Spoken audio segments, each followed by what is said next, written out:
Quizá la gran mayoría de ustedes recuerden que por allá a finales de la década del 90 y principios del nuevo milenio se popularizó un programa llamado Big Brother, un reality show donde los participantes eran vigilados las 24 horas por cámaras de televisión y la audiencia estaba a la expectativa de lo que sucedía entre ellos. Hoy se ha retomado, solamente que se llama La Casa de los Famosos, y quizá las nuevas generaciones así tengan más claro a qué me refiero. Lo menciono porque en esta ocasión hablaré de 1984, la novela de George Orwell, quien creó el concepto de Big Brother o Gran Hermano. En dicha novela se describe una sociedad en la que se manipula la información y se practica la vigilancia masiva, así como la represión política y social. Los libros de George Orwell son una crítica al sistema y a los políticos que buscan llegar al poder poniendo énfasis en la manipulación de la información y en el abuso de la falta de memoria del pueblo para manipularlo haciéndolo creer que lo que ellos ofrecen es mejor. Si bien cuando uno lee estos libros puede pensar que se exagera un poco o demasiado, la realidad es que cuando uno se detiene a ver lo que ocurre en nuestro propio país, caemos en cuenta que, una vez más, la realidad supera la ficción. En México, sin duda, hay una similitud asombrosa, tanta que pareciera que López Obrador tomó estos libros de guión para su gobierno, cosa que es preocupante, porque en este punto te das cuenta lo ciego que somos como ciudadanos. Pues a pesar de las evidencias bien documentadas, con pruebas irrefutables, cifras y datos, aún hay muchos mexicanos que creen que todo va bien. Y quiero aclarar que no creo que México en su historia moderna haya tenido un gobierno excelente, ni que todo ha estado bien en algún momento de la historia. Lo que sí veo es que hoy el engaño del gobierno a los ciudadanos es mayúsculo y, lo que es peor, aplaudido. Pero bueno, veamos las similitudes entre las novelas de Orwell y la 4T. En las novelas de Orwell existe siempre un enemigo casi innombrable, mismo que es un traidor a la patria y que es el causante de todos los males que existen en el gobierno actual. El gobierno siempre dice que si este ser no existiera, todo sería felicidad en el país, dado que ellos gobiernan bien, pero no pueden cambiar en poco tiempo la corrupción de años.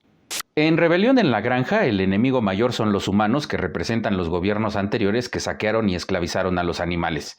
En 1984, como parte de la maquinaria de propaganda, destaca el programa diario Los 2 Minutos de Odio, transmitido en pantallas ubicadas en plazas públicas, donde el gobierno totalitario exhibe, denuncia y condena a sus adversarios que son etiquetados como enemigos del pueblo.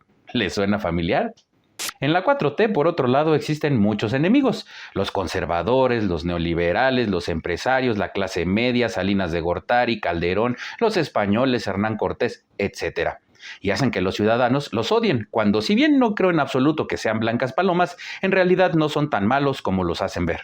En la novela 1984, Orwell plasma el utópico estado de Oceanía, donde el Gran Hermano y su partido ejercen el poder absoluto, en donde gobiernan manipulando la información e institucionalizando la mentira a través de un poderoso aparato de propaganda. Y esto lo acabamos de ver una vez más este fin de semana en el disque festejo de los 5 años de que el viejo guango ganó las elecciones. No dejó de repetir lo mismo que dice una y otra y otra y otra vez durante su show cómico mañanero: que si la oposición no acepta que el pueblo sea empoderado, que si sus adversarios cada vez enseñan más el cobre, etcétera, etcétera. Y por supuesto las interminables mentiras a las que tiene acostumbrado a ese pueblo bueno y sabio, que se las compra. Por ejemplo, que según él, los delitos del fuero federal se han reducido en 22%, el homicidio en 17%, el robo en 25%, feminicidios en 38%, el robo de vehículos en 43% y el secuestro en 79%.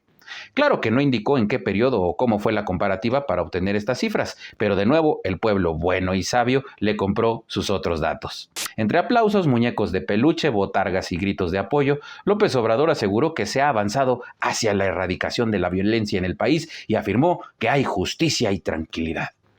¿En qué país vivirá o de qué país hablará? Porque en este hay más de 160,000 muertos por la violencia, lo cual ya es un récord. La economía está en picada a pesar del superpeso. Hay 5 millones más de pobres, sigue sin haber medicamentos, los niños sin vacunas preventivas.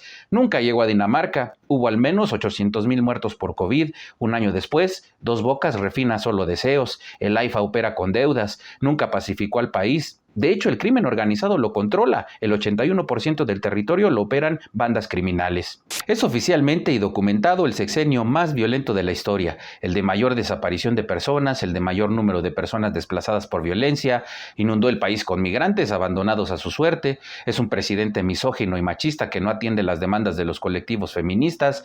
México es el segundo país del mundo donde más periodistas, defensores y ambientalistas asesinan. De vuelta a Orwell, este describe la manera en que los regímenes autoritarios fabrican e imponen una verdad oficial, la cual presentan como objetiva, única, infalible y definitiva, imposible de ser cuestionada o puesta en duda por nadie. En el ficticio estado de Oceanía, el gobierno exagera las cifras de producción para crear la falsa percepción de una economía fuerte, a pesar de que la realidad muestre todo lo contrario. En la historia distópica de George Orwell, el Gran Hermano y su partido buscan controlar por completo el pensamiento, así como la manipulación mental de los súbditos, para lo cual establecen dogmas incuestionables, ya que requieren la obediencia absoluta. Por eso, la 4T tiene a sus achichincles como Jesús Ramírez Cuevas, Epigmenio Goebbels Ibarra, la Vil Chismosa, a sus perros de batalla como Álvaro Delgado, Vicente Serrano, Chairo Calixto y toda esa fauna lamescrotos que le sirven para hablar solamente de los temas que a él le convienen. Por eso, jamás verán que ninguno de esos seres deleznables lo cuestionarán sobre sus hermanos y los sobres amarillos, sobre sus hijos y sus tranzas, sobre la prima Felipa y sus contratos con Pemex, sobre la corrupción en Segalmex, en la CONADE, etc. Lo cierto es que el anciano delirante y sus mascotas lo que buscan es generar cortinas de humo para distraer a la opinión pública de los temas verdaderamente importantes, como la inseguridad y violencia desbordada, la deplorable situación de la salud pública y la economía endeble, entre otras. El viejo guango no pretende aclarar ninguna información. Su propósito es claro: estigmatizar y linchar a los periodistas, comunicadores, ciudadanos, empresarios y demás que se atrevan a cuestionar acciones indebidas o erráticas de su gobierno y que son llevados al patíbulo para su denostación pública. Estamos ante un gobierno intolerante que descalifica la crítica y pretende asumir el monopolio de la verdad. Es así que todo indica que este desgobierno mentiroso, corrupto y cínico pretende llevar a México a una versión tropicalizada y pitera de la Oceanía orwelliana, donde exhiben, fustigan y hostilizan a todo aquel que disienta, tachándonos de mentirosos, conservadores, fifís, neoliberales y enemigos del pueblo. En fin, lo escrito por este gran autor es fascinante. Puedes creerlo o no, pero no puedes dejar de comparar estas dos obras con la apabullante realidad que estamos viviendo.